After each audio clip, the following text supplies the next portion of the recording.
খামো, যেদিন কমে সেদিন নিয়ে ছাড়বো। কি হয় তোমার মনে কি হয়, হবে কি না হবে? তাহলে অতি দ্রুত বুথ কমিটি হবে, অঞ্চল কমিটি হবে।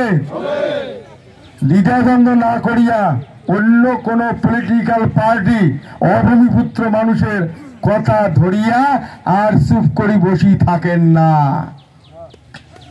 আমার ভাঙা ঘর কোন অভূমিপুত্র মানুষ আসিয়া তুলতে দেয় নাই, তুলি দিবারও নয়।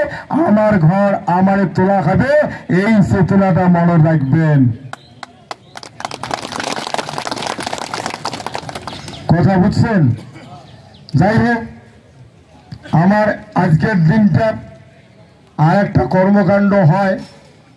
ইয়ার আগত প্রত্যেক ব্লকে ব্লকে ব্লক সম্মেলন করিয়া ব্লক কমিটি রিসাবল বা পুনর্গঠন বা নয়া কমিটি হয়েছে, অঞ্চল কমিটি তো হয়েছে, বুথ কমিটি তো হয়েছে। 3 বছর পর আমার যে কেন্দ্রীয় সম্মেলনটা হয়, এই সম্মেলনটা দেখি মেলা কেন্দ্রীয় কমিটির মেম্বার হয়তো কাং মরি গেছে, হয়তো কাং বিসিয়াত পড়ছে দুর্বল হয়েছে, কাং হয়তো আরো বুড়ে হয়েছে দুর্বল হয়েছে, বেড়ে পায় না, হয়তো তাক অবসর দেওয়া খাইবে। এবার নয়া জায়গা মেলা কর্মী উঠে আসছে, নয়া না ইয়াং মানসি, সেগুলো আমার নেওয়া খাইবে। এইটাতে আমার কমিটি রিসবল বা পুনর্গঠন কর্ম আমরা এটা 3 বছর পর করি।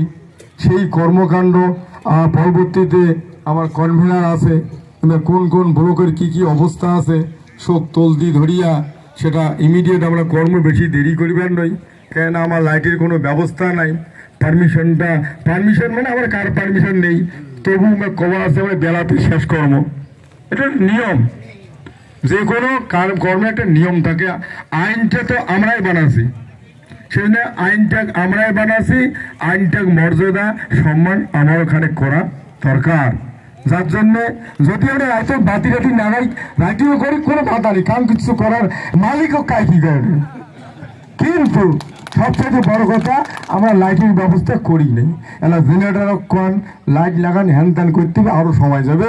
যার জন্যে অল্পর মধ্যতে আলোচনা মই শেষ করলাম। তোমার কারো কারো মনত যদি কোনো অভিযোগ বা কোনো প্রশ্ন থাকে ফটাফট করবেন, তার অ্যান্সার হবে।